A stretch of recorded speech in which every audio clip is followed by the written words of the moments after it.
Artículo 20, bis. El Índice Nacional de Precios al Consumidor, a que se refiere el segundo párrafo del artículo 20 de este código, que calcula el Instituto Nacional de Estadística y Geografía, se sujeta a lo siguiente. Fracción primero. Se cotizarán cuando menos los precios en 30 ciudades, las cuales estarán ubicadas en por lo menos 20 entidades federativas. Las ciudades seleccionadas deberán en todo caso tener una población de 20,000 o más habitantes, y siempre habrán de incluirse las 10 zonas conurbadas o ciudades más pobladas de la República. Fracción segundo. Deberán cotizarse los precios correspondientes a cuando menos 1000 productos y servicios específicos agrupados en 250 conceptos de consumo, los cuales abarcarán al menos 35 ramas de los sectores agrícola, ganadero, industrial y de servicios, conforme al catálogo de actividades económicas elaborado por el Instituto Nacional de Estadística y Geografía. Fracción tercero. Tratándose de alimentos, las cotizaciones de precios se harán como mínimo 3 veces durante cada mes. El resto de las cotizaciones se obtendrán una o más veces mensuales. Fracción cuarto. Las cotizaciones de precios con las que se calcule el Índice Nacional de Precios al Consumidor de cada mes, deberán corresponder al período de que se trate. Fracción B. El Índice Nacional de Precios al Consumidor de cada mes se calculará utilizando la fórmula de las PIBs. Se aplicarán ponderadores para cada rubro del consumo familiar considerando los conceptos siguientes: alimentos, bebidas y tabaco, ropa, calzado y accesorios, vivienda, muebles, aparatos y enseres domésticos, salud y cuidado personal, transporte, educación y esparcimiento, otros servicios. El Instituto Nacional de Estadística y Geografía publicará en el Diario Oficial de la Federación las entidades federativas, zonas conurbadas, ciudades, artículos, servicios, conceptos de consumo y ramas a que se refieren las fracciones I y segundo de este artículo, así como las cotizaciones utilizadas para calcular el Índice Nacional de Precios al Consumidor. Artículo 20, ter. El Banco de México publicará en el Diario Oficial de la Federación el valor, en moneda nacional, de la unidad de inversión, para cada día del mes. A más tardar el día 10 de cada mes el Banco de México deberá publicar el valor de la unidad de inversión correspondiente a los días 11 a 25 de dicho mes y a más tardar el día 25 de cada mes publicará el valor correspondiente a los días 26 de ese mes al 10 del mes inmediato siguiente. El valor de la unidad de inversión se calculará conforme a la siguiente fórmula, donde D igual día del que se desea conocer el valor de la UDI, M igual mes del año a que corresponda a D, UDI, M igual unidad de inversión correspondiente al día D del mes M, UDI, 1, M igual unidad de inversión correspondiente al día inmediato anterior al día D del mes M, igual operador de multiplicación, igual raíz enésima, 1. Para determinar el valor de la UDI para los días del 11 al 25 del mes M se utiliza N igual 15. INC igual Índice Nacional de Precios al Consumidor de la segunda quincena del mes inmediato anterior al mes M. INC 1 igual Índice Nacional de Precios al Consumidor de la primera quincena del mes inmediato anterior al mes M. 2. Para obtener el valor de la UDI para los días del 26 de cada mes al 10 del mes inmediato siguiente, se utiliza la siguiente formulación. 2, 1. Para determinar el valor de la UDI para los días del 26 al último día del mes M se utiliza N igual número de días naturales contados desde el 26 del mes M y hasta el día 10 del mes siguiente. INC igual Índice Nacional de Precios al Consumidor de la primera quincena del mes M. INC 1 igual Índice Nacional de Precios al Consumidor de la segunda quincena del mes inmediato anterior al mes M. 2. Para determinar el valor de la UDI para los días del 1 al 10 del mes M se utiliza N igual número de días naturales contados desde el 26 del mes inmediato anterior al mes M y hasta el día 10 del mes M. INC igual Índice Nacional de Precios al Consumidor de la primera quincena del mes inmediato anterior al mes M. INC 1 igual Índice Nacional de Precios al Consumidor de la segunda quincena del mes antepasado al mes M. Artículo 21. cuando no se cubran las contribuciones o los aprovechamientos en la fecha o dentro del plazo fijado por las disposiciones fiscales, su monto se actualizará desde el mes en que debió hacerse el pago y hasta que el mismo se efectúe. Además deberán pagarse recargos por concepto de indemnización al fisco federal por la falta de pago oportuno. Dichos recargos se calcularán aplicando al monto de las contribuciones o de los aprovechamientos actualizados por el período a que se refiere este párrafo, la tasa que resulte de sumar las aplicables en cada año para cada uno de los meses transcurridos en el período de actualización de la contribución o aprovechamiento de que se trate. La tasa de recargos para cada uno de los meses de mora será la que resulte de incrementar en 50% a la que mediante ley fije anualmente el Congreso de la Unión. Para tal efecto, la tasa se considerará hasta la centésima y, en su caso, se ajustará a la centésima inmediata superior cuando el dígito de la milésima sea igual o mayor a 5 y cuando la milésima sea menor a 5 se mantendrá la tasa a la centésima que haya resultado. Los recargos se causarán hasta por 5 años, salvo en los casos a que se refiere el artículo 67 de este código, supuestos en los cuales los recargos se causarán hasta en tanto no se extingan las facultades de las autoridades fiscales para determinar las contribuciones o aprovechamientos omitidos y sus accesorios, y se calcularán sobre el total del crédito fiscal, excluyendo los propios recargos, la indemnización a que se refiere el párrafo séptimo de este artículo, los gastos de ejecución y las multas por infracción a disposiciones fiscales. En los casos de garantía de obligaciones fiscales a cargo de terceros, los recargos se causarán sobre el monto de lo requerido y hasta el límite de lo garantizado, cuando no se pague dentro del plazo legal. Cuando el pago hubiera sido menor al que corresponda, los recargos se computarán sobre la diferencia. Los recargos se causarán por cada mes o fracción que transcurra a partir del día en que debió hacerse el pago y hasta que el mismo se efectúe. Cuando los recargos determinados por el contribuyente, SIC, sean inferiores a los que calcule la oficina recaudadora, ésta deberá aceptar el pago y procederá a exigir el remanente. El cheque recibido por las autoridades fiscales que sea presentado en tiempo y no sea pagado, dará lugar al cobro del monto del cheque y a una indemnización que será siempre del 20% del valor de este, y se exigirá independientemente de los demás conceptos a que se refiere este artículo. Para tal efecto, la autoridad requerirá al librador del cheque para que, dentro de un plazo de 3 días, efectúe el pago junto con la mencionada indemnización del 20%, o bien, acredite fehacientemente, con las pruebas documentales procedentes, que se realizó el pago o que dicho pago no se realizó por causas exclusivamente imputables a la institución de crédito. Transcurrido el plazo señalado sin que se obtenga el pago o se demuestre cualquiera de los extremos antes señalados, la autoridad fiscal requerirá y cobrará el monto del cheque, la indemnización mencionada y los demás accesorios que correspondan, mediante el procedimiento administrativo de ejecución, sin perjuicio de la responsabilidad que en su caso procediere. Si se obtiene autorización para pagar a plazos, ya sea en forma diferida o en parcialidades, se causarán además los recargos que establece el artículo 66 de este código, por la parte diferida. En el caso de aprovechamientos, los recargos se calcularán de conformidad con lo dispuesto en este artículo sobre el total del crédito fiscal, excluyendo los propios recargos, los gastos de ejecución y la indemnización a que se refiere este artículo.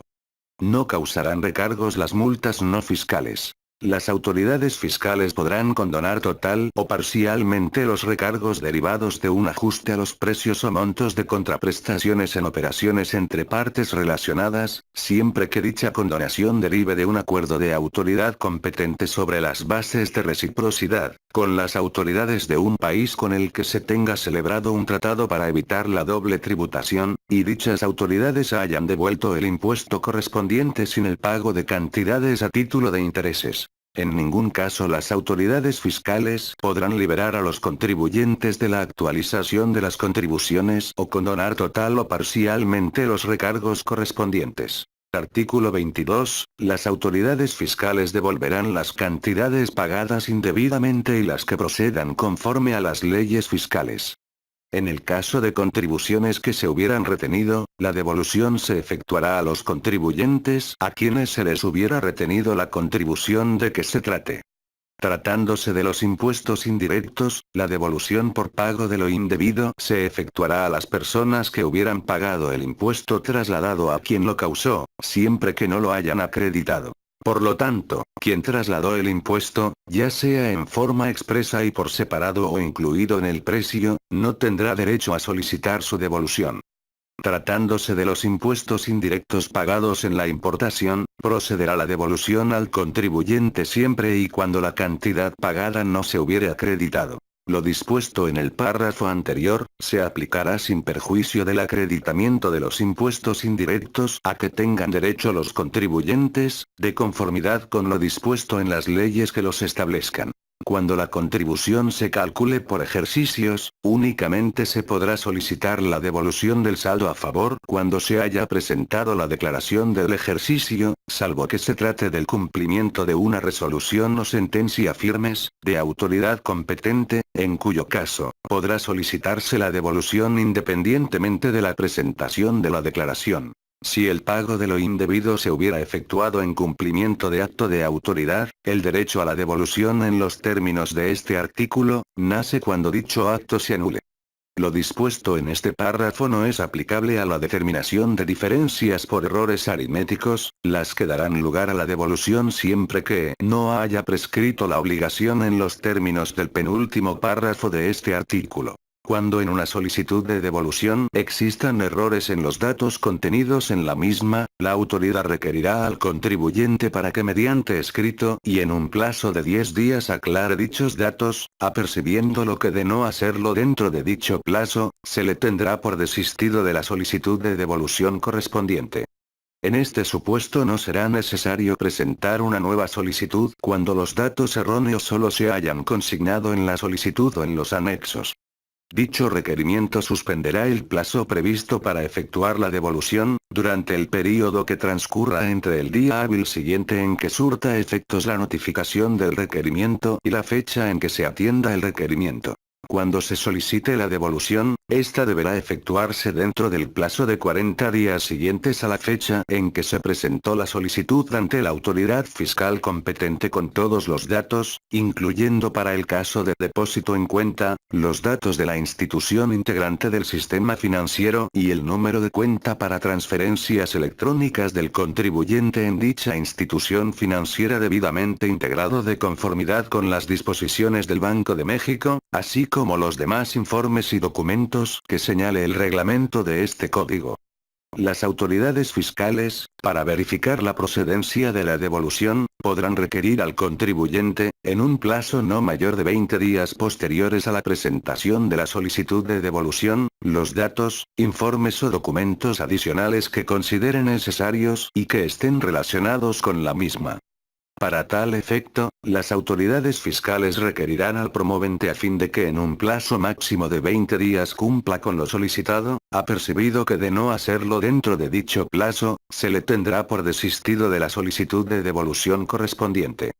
Las autoridades fiscales solo podrán efectuar un nuevo requerimiento, dentro de los 10 días siguientes a la fecha en la que se haya cumplido el primer requerimiento, cuando se refiera a datos, informes o documentos que hayan sido aportados por el contribuyente al atender dicho requerimiento. Para el cumplimiento del segundo requerimiento, el contribuyente contará con un plazo de 10 días, contado a partir del día siguiente al que surta efectos la notificación de dicho requerimiento, y le será aplicable el apercibimiento a que se refiere este párrafo. Cuando la autoridad requiera al contribuyente los datos, informes o documentos, antes señalados, el período transcurrido entre la fecha en que se hubiera notificado el requerimiento de los mismos y la fecha en que estos sean proporcionados en su totalidad por el contribuyente, no se computará en la determinación de los plazos para la devolución antes mencionados. Cuando en la solicitud de devolución únicamente existan errores aritméticos en la determinación de la cantidad solicitada, las autoridades fiscales devolverán las cantidades que correspondan, sin que sea necesario presentar una declaración complementaria. las autoridades fiscales podrán devolver una cantidad menor a la solicitada por los contribuyentes con motivo de la revisión efectuada a la documentación aportada.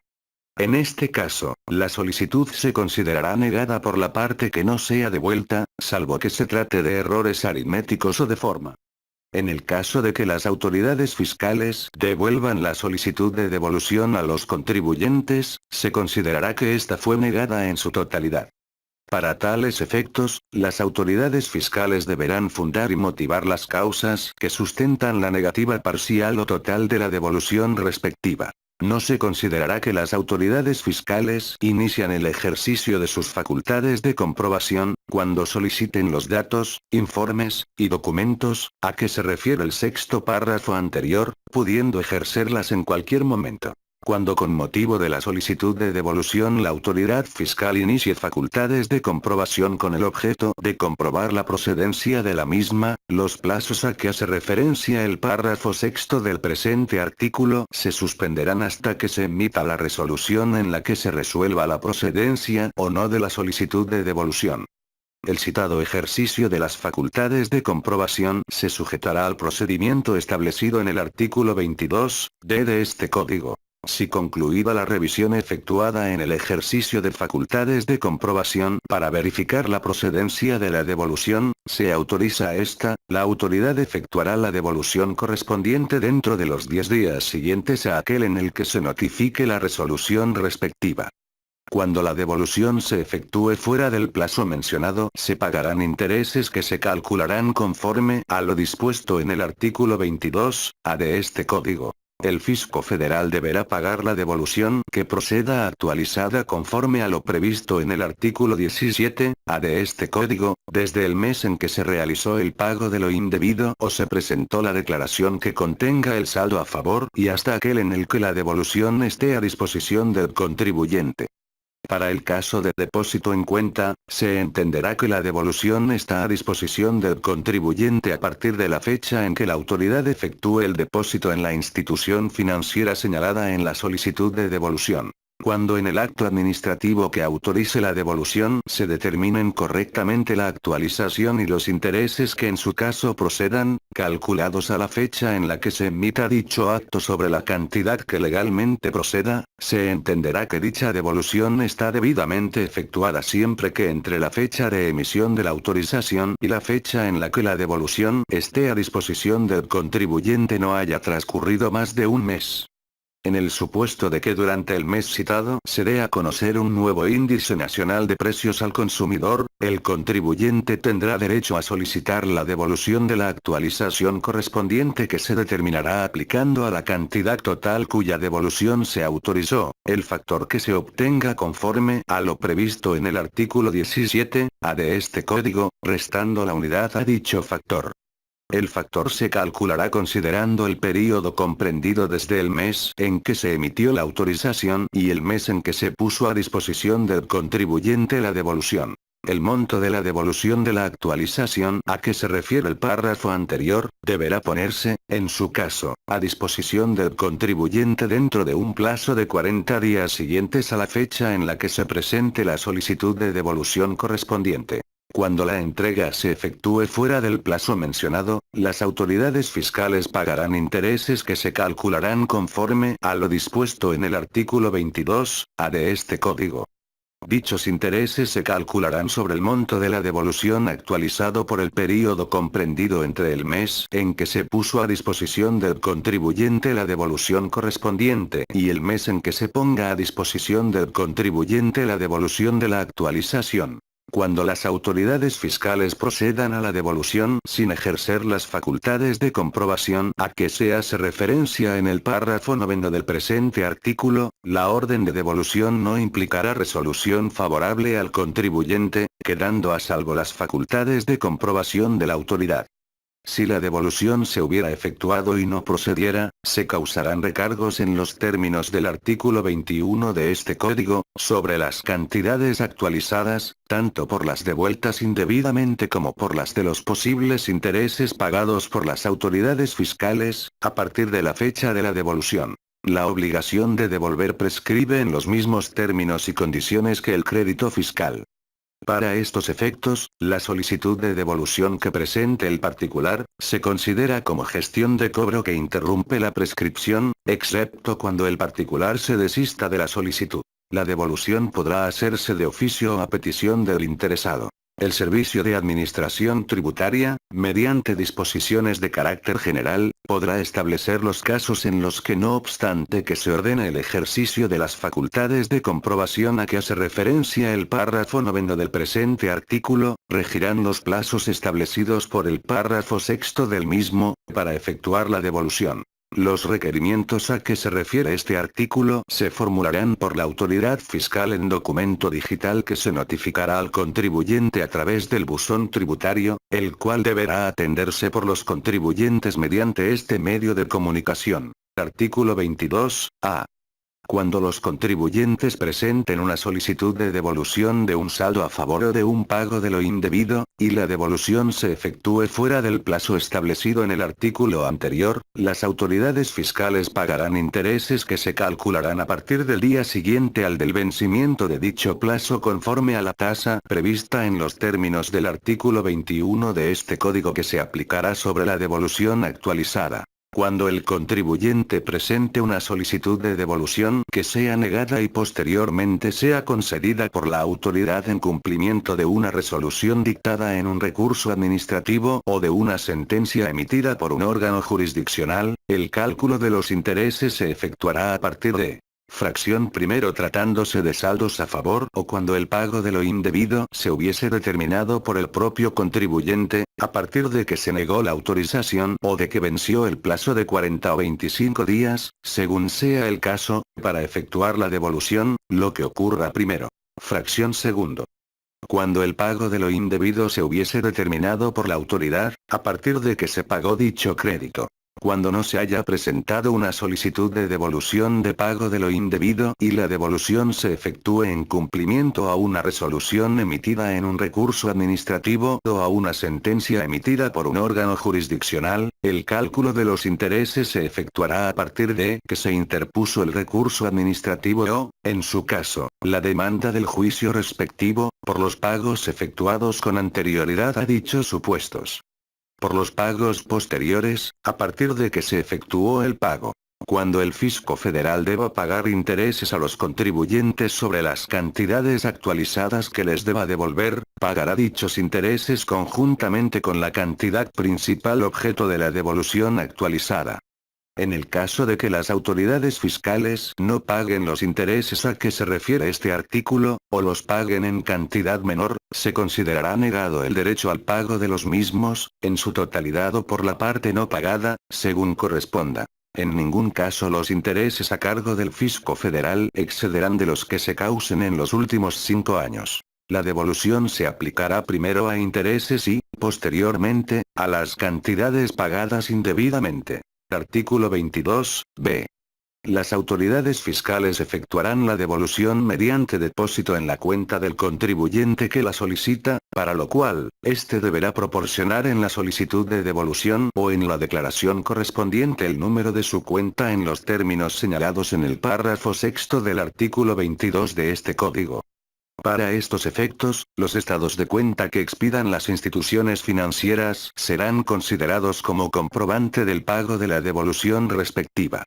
En los casos en los que el día que venza el plazo a que se refiere el precepto citado no sea posible efectuar el depósito por causas imputables a la institución financiera designada por el contribuyente, dicho plazo se suspenderá hasta en tanto pueda efectuarse el depósito.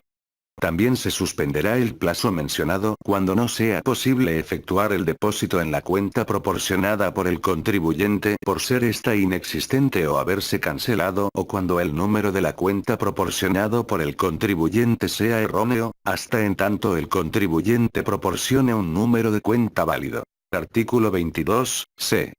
Los contribuyentes que tengan cantidades a su favor cuyo monto sea igual o superior a $14.140, deberán presentar su solicitud de devolución en formato electrónico con firma electrónica avanzada. Artículo 22, d.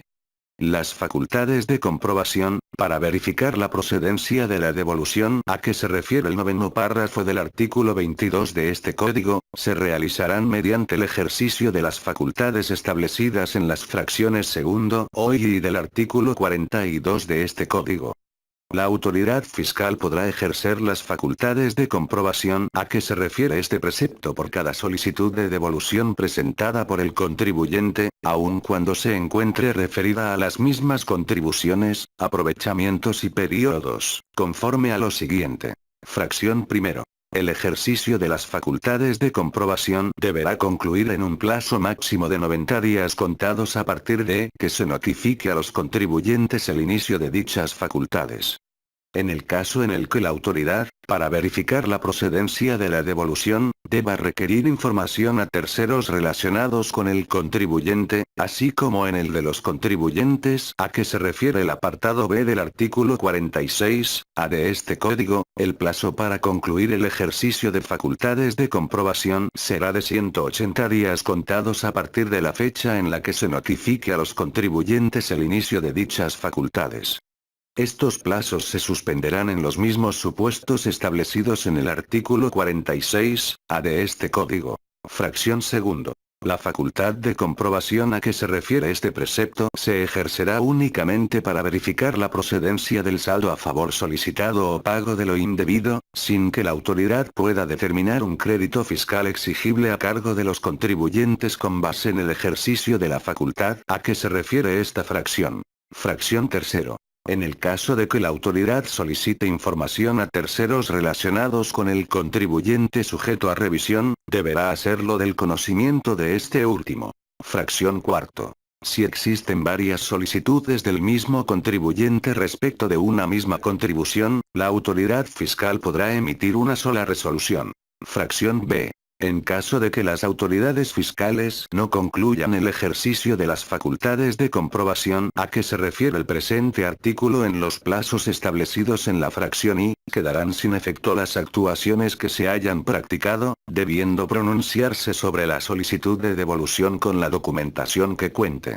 Fracción sexto. Al término del plazo para el ejercicio de facultades de comprobación iniciadas a los contribuyentes, la autoridad deberá emitir la resolución que corresponda y deberá notificarlo al contribuyente dentro de un plazo no mayor a 10 días hábiles siguientes. En caso de ser favorable, la autoridad efectuará la devolución correspondiente dentro de los 10 días siguientes a aquel en el que se notifique la resolución respectiva. En el caso de que la devolución se efectúe fuera del plazo mencionado, se pagarán los intereses que se calcularán conforme a lo dispuesto en el artículo 22A de este código. Artículo 23. Los contribuyentes obligados a pagar mediante declaración podrán optar por compensar las cantidades que tengan a su favor contra las que estén obligados a pagar por adeudo propio o por retención a terceros, siempre que ambas deriven de impuestos federales distintos de los que se causen con motivo de la importación, los administre la misma autoridad y no tengan destino específico, incluyendo sus accesorios. Al efecto, bastará que efectúen la compensación de dichas cantidades actualizadas, conforme a lo previsto en el artículo 17A de este código, desde el mes en que se realizó el pago de lo indebido o se presentó la declaración que contenga el saldo a favor, hasta aquel en que la compensación se realice. Los contribuyentes presentarán el aviso de compensación, dentro de los 5 días siguientes a aquel en el que la misma se haya efectuado, acompañado de la documentación que al efecto se solicite en la forma oficial que para estos efectos se publique. Los contribuyentes que hayan ejercido la opción a que se refiere el primer párrafo del presente artículo, que tuvieran remanente una vez efectuada la compensación, podrán solicitar su devolución. Si la compensación se hubiera efectuado y no procediera, se causarán recargos en los términos del artículo 21 de este código sobre las cantidades compensadas indebidamente, actualizadas por el período transcurrido desde el mes en que se efectuó la compensación indebida hasta aquel en que se haga el pago del monto de la compensación indebidamente efectuada. No se podrán compensar las cantidades cuya devolución se haya solicitado o cuando haya prescrito la obligación para devolverlas, ni las cantidades que hubiesen sido trasladadas de conformidad con las leyes fiscales, expresamente y por separado o incluidas en el precio, cuando quien pretenda hacer la compensación no tenga derecho a obtener su devolución en términos del artículo 22 de este código. Las autoridades fiscales podrán compensar de oficio las cantidades que los contribuyentes tengan derecho a recibir de las autoridades fiscales por cualquier concepto, en los términos de lo dispuesto en el artículo 22 de este código, aun en el caso de que la devolución hubiera sido o no solicitada, contra las cantidades que los contribuyentes estén obligados a pagar por adeudos propios o por retención a terceros cuando estos hayan quedado firmes por cualquier causa. La compensación también se podrá aplicar contra créditos fiscales cuyo pago se haya autorizado a plazos. En este último caso, la compensación deberá realizarse sobre el saldo insoluto al momento de efectuarse dicha compensación. Las autoridades fiscales notificarán personalmente al contribuyente la resolución que determine la compensación. Artículo 24. Se podrán compensar los créditos y deudas entre la Federación por una parte y los estados, Distrito Federal, municipios, organismos descentralizados o empresas de participación estatal mayoritarias, excepto sociedades nacionales de crédito, por la otra. Artículo 25. Los contribuyentes obligados a pagar mediante declaración periódica podrán acreditar el importe de los estímulos fiscales a que tengan derecho, contra las cantidades que están obligados a pagar, siempre que presenten aviso ante las autoridades competentes en materia de estímulos fiscales y, en su caso, cumplan con los demás requisitos formales que se establezcan en las disposiciones que otorguen los estímulos, inclusive el de presentar certificados de promoción fiscal o de devolución de impuestos. En los demás casos siempre se requerirá la presentación de los certificados de promoción fiscal o de devolución de impuestos, además del cumplimiento de los otros requisitos que establezcan los decretos en que se otorguen los estímulos. Los contribuyentes podrán acreditar el importe de los estímulos a que tengan derecho, a más tardar en un plazo de 5 años contados a partir del último día en que venza el plazo para presentar la declaración del ejercicio en que nació el derecho a obtener el estímulo. Si el contribuyente no tiene obligación de presentar declaración del ejercicio, el plazo contará a partir del día siguiente a aquel en que nazca el derecho a obtener el estímulo. En los casos en que las disposiciones que otorguen los estímulos establezcan la obligación de cumplir con requisitos formales adicionales al aviso a que se refiere el primer párrafo de este artículo, se entenderá que nace el derecho para obtener el estímulo, a partir del día en que se obtenga la autorización o el documento respectivo. Artículo 25. A. Cuando las personas por actos u omisiones propios reciban indebidamente subsidios, deberán reintegrar la cantidad indebidamente recibida, actualizada conforme a lo dispuesto en el artículo 17, A de este código. Además, deberán pagar recargos en los términos del artículo 21 de este código, sobre las cantidades actualizadas, indebidamente recibidas, que se calcularán a partir de la fecha en la que hayan recibido el subsidio y hasta la fecha en la que se devuelva al fisco federal la cantidad indebidamente recibida. Cuando una persona entregue indebidamente un subsidio, cuyo monto haya sido acreditado por dicha persona contra el pago de contribuciones federales, dicho acreditamiento será improcedente. Cuando sin tener derecho a ello se acredite contra el pago de contribuciones federales un estímulo fiscal o un subsidio, o se haga en cantidad mayor a la que se tenga derecho, las autoridades fiscales exigirán el pago de las contribuciones omitidas actualizadas y de los accesorios que correspondan. Los estímulos fiscales o subsidios solo se podrán acreditar hasta el monto de los pagos de impuestos que efectivamente se deban pagar. Si el estímulo o subsidio es mayor que el importe de la contribución a pagar, solo se acreditará el estímulo o subsidio hasta el importe del pago. Cuando por una contribución pagada mediante el acreditamiento de un estímulo fiscal o un subsidio, se presente una declaración complementaria reduciendo el importe de la contribución a cargo del contribuyente, solo procederá la devolución de cantidades a favor cuando éstas deriven de un pago efectivamente realizado. Artículo 26. Son responsables solidarios con los contribuyentes. Fracción primero. Los retenedores y las personas a quienes las leyes impongan la obligación de recaudar contribuciones a cargo de los contribuyentes, hasta por el monto de dichas contribuciones. Fracción segundo. Las personas que estén obligadas a efectuar pagos provisionales por cuenta del contribuyente, hasta por el monto de estos pagos. Fracción tercero. Los liquidadores y síndicos por las contribuciones que debieron pagar a cargo de la sociedad en liquidación o quiebra, así como de aquellas que se causaron durante su gestión. No será aplicable lo dispuesto en el párrafo anterior, cuando la sociedad en liquidación cumpla con las obligaciones de presentar los avisos y de proporcionar los informes a que se refiere este código y su reglamento. La persona o personas cualquiera que sea el nombre con que se les designe, que tengan conferida la dirección general, la gerencia general, o la administración única de las personas morales, serán responsables solidarios por las contribuciones causadas o no retenidas por dichas personas morales durante su gestión, así como por las que debieron pagarse o enterarse durante la misma, en la parte del interés fiscal que no alcance a ser garantizada con los bienes de la persona moral que dirigen, cuando dicha persona moral incurra en cualquiera de los siguientes supuestos. A. No solicite su inscripción en el Registro Federal de Contribuyentes. B. Cambie su domicilio sin presentar el aviso correspondiente en los términos del reglamento de este código, siempre que dicho cambio se efectúe después de que se le hubiera notificado el inicio del ejercicio de las facultades de comprobación previstas en este código y antes de que se haya notificado la resolución que se dicte con motivo de dicho ejercicio, o cuando el cambio se realice después de que se le hubiera notificado un crédito fiscal y antes de que éste se haya cubierto o hubiera quedado sin efectos. C. No lleve contabilidad, la oculte o la destruya.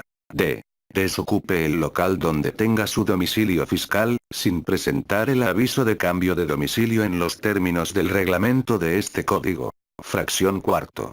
Los adquirentes de negociaciones, respecto de las contribuciones que se hubieran causado en relación con las actividades realizadas en la negociación, cuando pertenecía a otra persona, sin que la responsabilidad exceda del valor de la misma. Fracción B. Los representantes, sea cual fuera el nombre con que se les designe, de personas no residentes en el país, con cuya intervención éstas efectúen actividades por las que deban pagarse contribuciones, hasta por el monto de dichas contribuciones. Fracción sexto. Quienes ejercen la patria potestad o la tutela, por las contribuciones a cargo de su representado. Fracción séptimo. Los legatarios y los donatarios a título particular respecto de las obligaciones fiscales que se hubieran causado en relación con los bienes legados o donados, hasta por el monto de estos. Fracción octavo. Quienes manifiesten su voluntad de asumir responsabilidad solidaria. Fracción noveno. Los terceros que para garantizar el interés fiscal constituyan depósito, prenda o hipoteca o permitan el secuestro de bienes, hasta por el valor de los dados en garantía, sin que en ningún caso su responsabilidad exceda del monto del interés garantizado. Fracción décimo. Los socios o accionistas, respecto de las contribuciones que se hubieran causado en relación con las actividades realizadas por la sociedad cuando tenía tal calidad, en la parte del interés fiscal que no alcance a ser garantizada con los bienes de la misma, exclusivamente en los casos en que dicha sociedad incurra en cualquiera de los supuestos a que se refieren los incisos A, B, C y D, de la fracción tercero de este artículo, sin que la responsabilidad exceda de la participación que tenía en el capital social de la sociedad durante el período o a la fecha de que se trate. La responsabilidad solidaria a que se refiere el párrafo anterior se calculará multiplicando el porcentaje de participación que haya tenido el socio o accionista en el capital social suscrito al momento de la causación, por la contribución omitida, en la parte que no se logre cubrir con los bienes de la empresa. La responsabilidad a que se refiere esta fracción únicamente será aplicable a los socios o accionistas que tengan o hayan tenido el control efectivo de la sociedad, respecto de las contribuciones que se hubieran causado en relación con las actividades realizadas por la sociedad cuando tenían tal calidad. Se entenderá por control efectivo la capacidad de una persona o grupo de personas, de llevar a cabo cualquiera de los actos siguientes. A.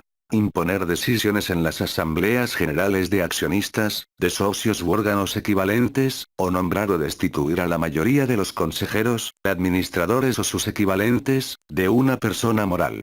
B. Mantener la titularidad de derechos que permitan ejercer el voto respecto de más del 50% del capital social de una persona moral. C. Dirigir la administración, la estrategia o las principales políticas de una persona moral, ya sea a través de la propiedad de valores, por contrato o de cualquier otra forma. Fracción 11. Las sociedades que, debiendo inscribir en el registro o libro de acciones o partes sociales a sus socios o accionistas, inscriban a personas físicas o morales que no comprueben haber retenido y enterado, en el caso de que así proceda, el impuesto sobre la renta causado por el enajenante de tales acciones o partes sociales, o haber recibido copia del dictamen respectivo y, en su caso, copia de la declaración en la que conste el pago del impuesto correspondiente. Fracción 12. Las sociedades escindidas, por las contribuciones causadas en relación con la transmisión de los activos, pasivos y de capital transmitidos por la escindente, así como por las contribuciones causadas por esta última con anterioridad a la escisión, sin que la responsabilidad exceda del valor del capital de cada una de ellas al momento de la escisión.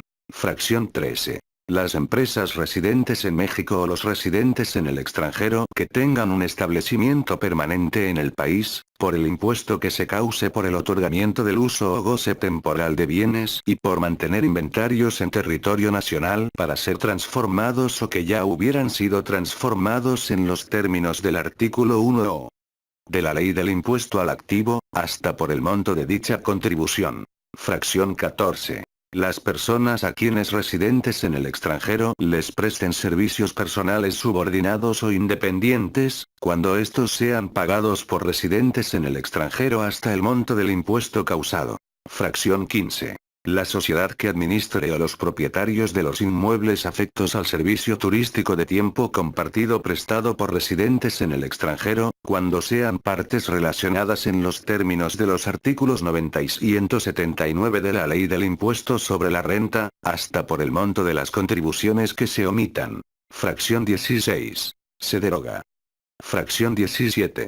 Los asociantes, respecto de las contribuciones que se hubieran causado en relación con las actividades realizadas mediante la asociación en participación, cuando tenían tal calidad, en la parte del interés fiscal que no alcance a ser garantizada por los bienes de la misma, siempre que la asociación en participación incurra en cualquiera de los supuestos a que se refieren los incisos A, B, C, y D, de la fracción tercero de este artículo, sin que la responsabilidad exceda de la aportación hecha a la asociación en participación durante el período o la fecha de que se trate. Fracción 18. Los albaceas o representantes de la sucesión, por las contribuciones que se causaron o se debieron pagar durante el período de su encargo. La responsabilidad solidaria comprenderá los accesorios, con excepción de las multas.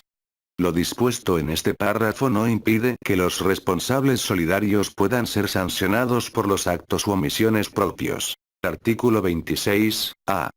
Los contribuyentes obligados al pago del impuesto sobre la renta en los términos del título cuarto, capítulo I, secciones I y segundo de la Ley del Impuesto sobre la Renta, serán responsables por las contribuciones que se hubieran causado en relación con sus actividades empresariales hasta por un monto que no exceda del valor de los activos afectos a dicha actividad, y siempre que cumplan con todas las obligaciones a que se refieren los artículos 110 o 112, según sea el caso, del ordenamiento antes citado. Artículo 27.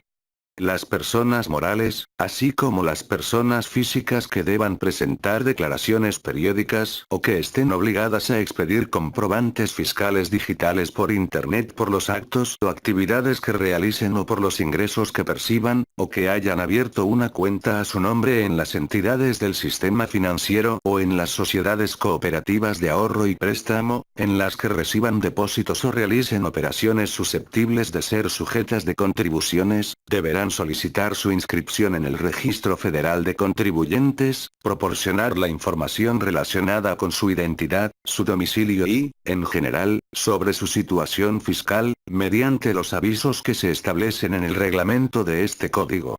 Asimismo, las personas a que se refiere este párrafo estarán obligadas a manifestar al Registro Federal de Contribuyentes su domicilio fiscal. En caso de cambio de domicilio fiscal, deberán presentar el aviso correspondiente dentro de los 10 días siguientes al día en el que tenga lugar dicho cambio, salvo que al contribuyente se le hayan iniciado facultades de comprobación y no se le haya notificado la resolución a que se refiere el artículo 50 de este código, en cuyo caso deberá presentar el aviso previo a dicho cambio con 5 días de anticipación.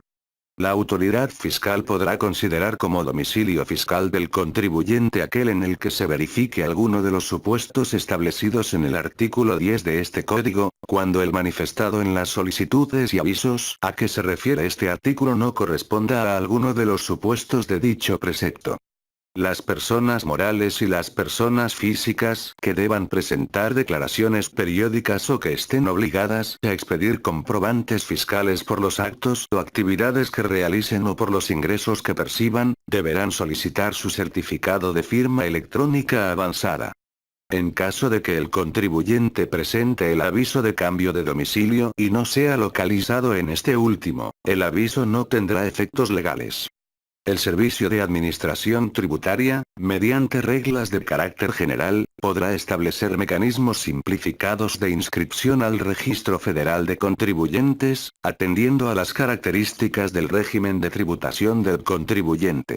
Asimismo, deberán solicitar su inscripción en el Registro Federal de Contribuyentes y su certificado de firma electrónica avanzada, así como presentar los avisos que señale el reglamento de este código, los representantes legales y los socios y accionistas de las personas morales a que se refiere el párrafo anterior, salvo los miembros de las personas morales con fines no lucrativos a que se refiere el título tercero de la Ley del Impuesto sobre la Renta, así como las personas que hubiesen adquirido sus acciones a través de mercados reconocidos o de amplia bursatilidad y dichas acciones se consideren colocadas entre el gran público inversionista, siempre que, en este último supuesto, el socio o accionista no hubiere solicitado su registro en el libro de socios y accionistas. Las personas morales cuyos socios o accionistas deban inscribirse conforme al párrafo anterior, anotarán en el libro de socios y accionistas la clave del Registro Federal de Contribuyentes de cada socio y accionista y, en cada acta de asamblea, la clave de los socios o accionistas que concurran a la misma.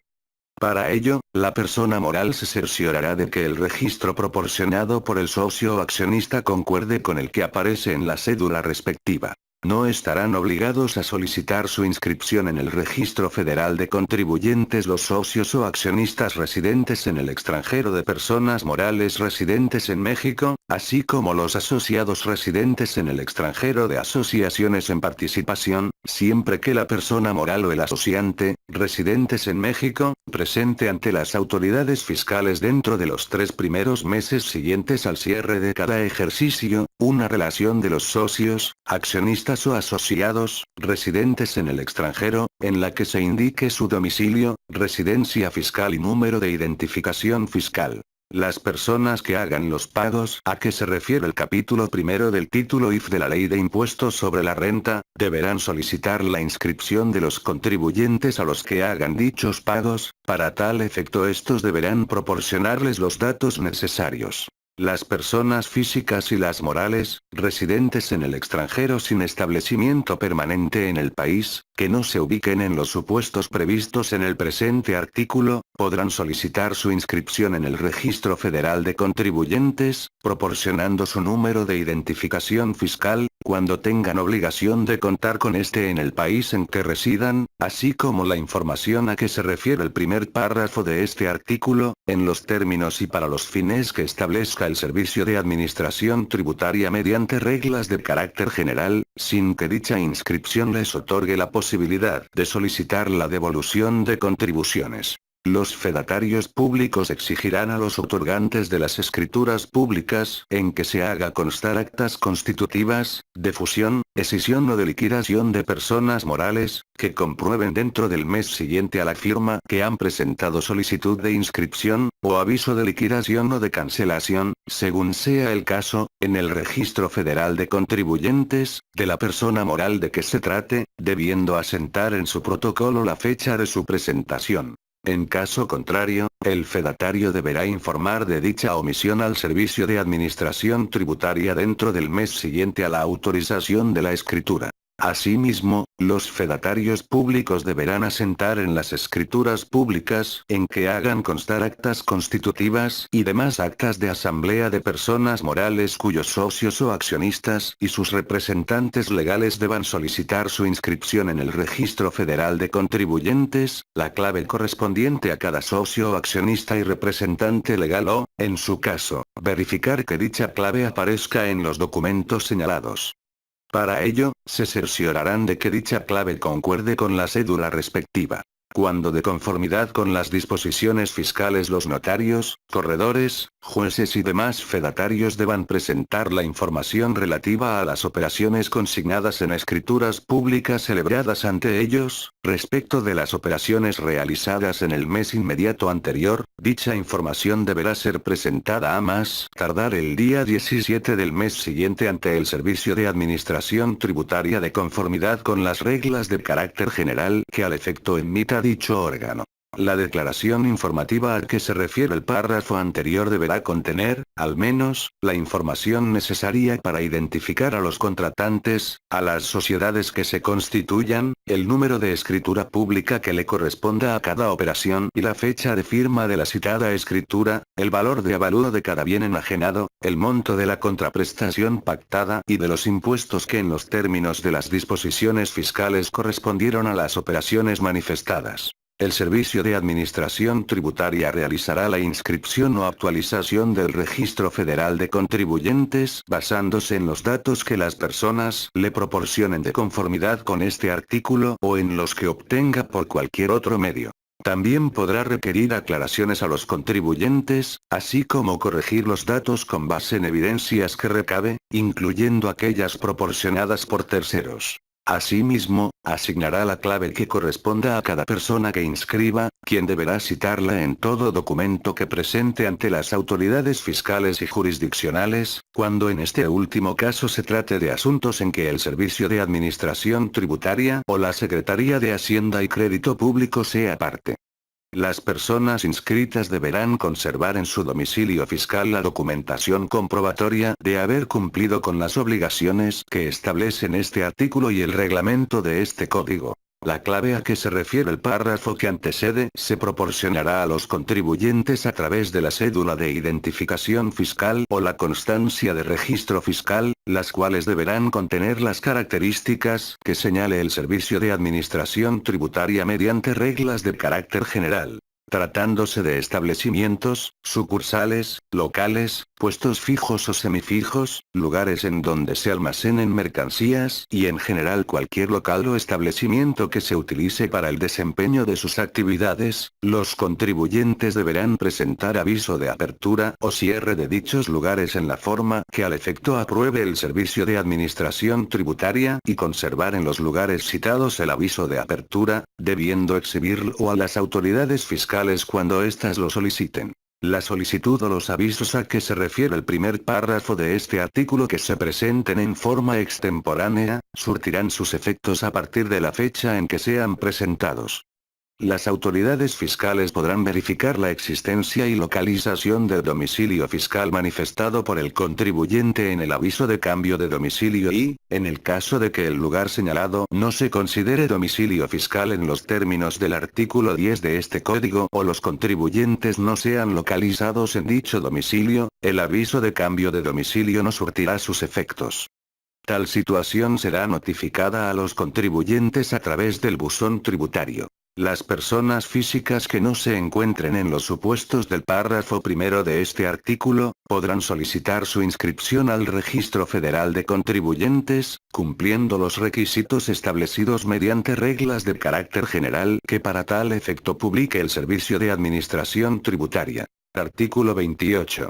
Las personas que de acuerdo con las disposiciones fiscales estén obligadas a llevar contabilidad, estarán a lo siguiente. Fracción primero. La contabilidad, Para efectos fiscales, se integra por los libros, sistemas y registros contables, papeles de trabajo, estados de cuenta, cuentas especiales, libros y registros sociales, control de inventarios y método de evaluación, discos y cintas o cualquier otro medio procesable de almacenamiento de datos, los equipos o sistemas electrónicos de registro fiscal y sus respectivos registros, además de la documentación comprobatoria de los asientos respectivos, así como toda la documentación e información relacionada con el cumplimiento de las disposiciones fiscales, la que acredite sus ingresos y deducciones, y la que obliguen otras leyes.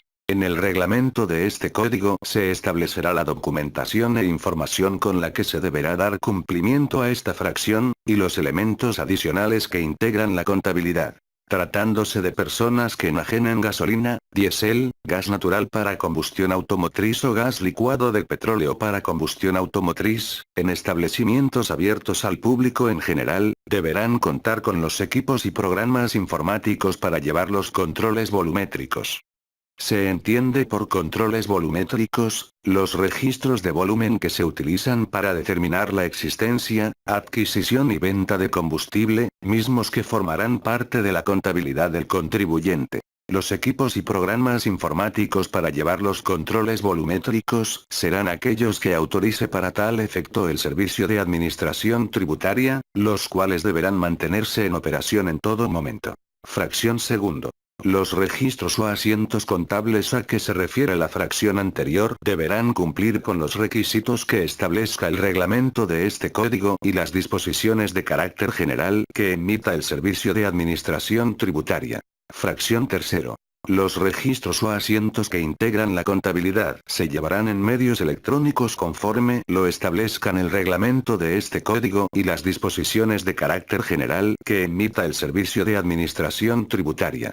La documentación comprobatoria de dichos registros o asientos deberá estar disponible en el domicilio fiscal del contribuyente. Fracción cuarto.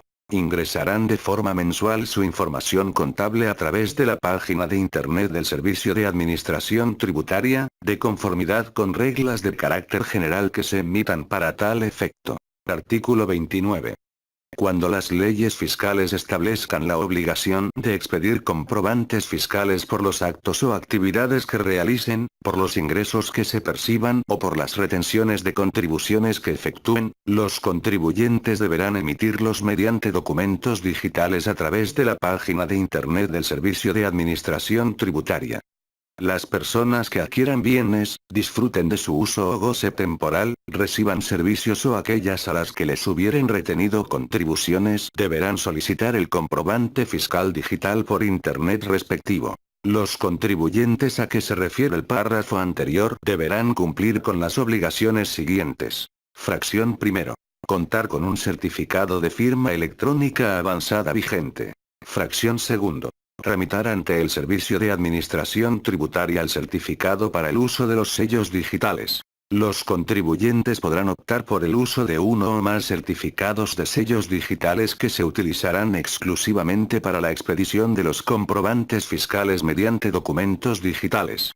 El sello digital permitirá acreditar la autoría de los comprobantes fiscales digitales por Internet que expidan las personas físicas y morales, el cual queda sujeto a la regulación aplicable al uso de la firma electrónica avanzada. Los contribuyentes podrán tramitar la obtención de un certificado de sello digital para ser utilizado por todos sus establecimientos o locales, o bien, tramitar la obtención de un certificado de sello digital por cada uno de sus establecimientos.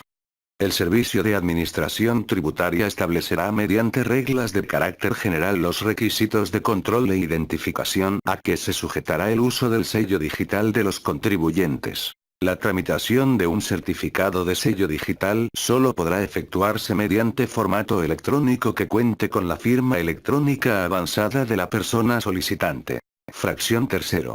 Cumplir los requisitos establecidos en el artículo 29A de este código. Fracción cuarto. Remitir al Servicio de Administración Tributaria, antes de su expedición, el comprobante fiscal digital por Internet respectivo a través de los mecanismos digitales que para tal efecto determine dicho órgano desconcentrado mediante reglas de carácter general, con el objeto de que éste proceda a A. Validar el cumplimiento de los requisitos establecidos en el artículo 29A de este código. B. Asignar el folio del comprobante fiscal digital. C. Incorporar el sello digital del Servicio de Administración Tributaria. El Servicio de Administración Tributaria podrá autorizar a proveedores de certificación de comprobantes fiscales digitales por Internet para que efectúen la validación, asignación de folio e incorporación del sello. ¿A qué se refiere esta fracción? Los proveedores de certificación de comprobantes fiscales digitales por Internet, ¿a qué se refiere el párrafo anterior? Deberán estar previamente autorizados por el Servicio de Administración Tributaria y cumplir con los requisitos que al efecto establezca dicho órgano desconcentrado mediante reglas de carácter general. El Servicio de Administración Tributaria podrá revocar las autorizaciones emitidas a los proveedores. ¿A qué se refiere esta fracción? Cuando incumplan con alguna de las obligaciones establecidas en este artículo, en la autorización respectiva o en las reglas de carácter general que les sean aplicables. Para los efectos del segundo párrafo de esta fracción, el Servicio de Administración Tributaria podrá proporcionar la información necesaria a los proveedores autorizados de certificación de comprobantes fiscales digitales por Internet. Fracción B. Una vez que al comprobante fiscal digital por Internet se le incorpore el sello digital del Servicio de Administración Tributaria o, en su caso, del proveedor de certificación de comprobantes fiscales digitales, deberán entregar o poner a disposición de sus clientes, a través de los medios electrónicos que disponga el citado órgano desconcentrado mediante reglas de carácter general, el archivo electrónico del comprobante fiscal digital por Internet y, cuando le sea solicitada por el cliente, su representación impresa, la cual únicamente presume la existencia de dicho comprobante fiscal. Fracción sexto. Cumplir con las especificaciones que en materia de informática determine el Servicio de Administración Tributaria mediante reglas de carácter general. Los contribuyentes podrán comprobar la autenticidad de los comprobantes fiscales digitales por Internet que reciban consultando en la página de Internet del Servicio de Administración Tributaria si el número de folio que ampara el comprobante fiscal digital fue autorizado al emisor y si al momento de la emisión del comprobante fiscal digital, el certificado que ampara el sello digital se encontraba vigente y registrado en dicho órgano desconcentrado. En el caso de las devoluciones, descuentos y bonificaciones a que se refiere el artículo 25 de la Ley del Impuesto sobre la Renta, se deberán expedir comprobantes fiscales digitales por Internet. El Servicio de Administración Tributaria, mediante reglas de carácter general, podrá establecer facilidades administrativas para que los contribuyentes emitan sus comprobantes fiscales digitales por medios propios, a través de proveedores de servicios o con los medios electrónicos que en dichas reglas determine. De igual forma, a través de las citadas reglas podrá establecer las características de los comprobantes que servirán para amparar el transporte de mercancías.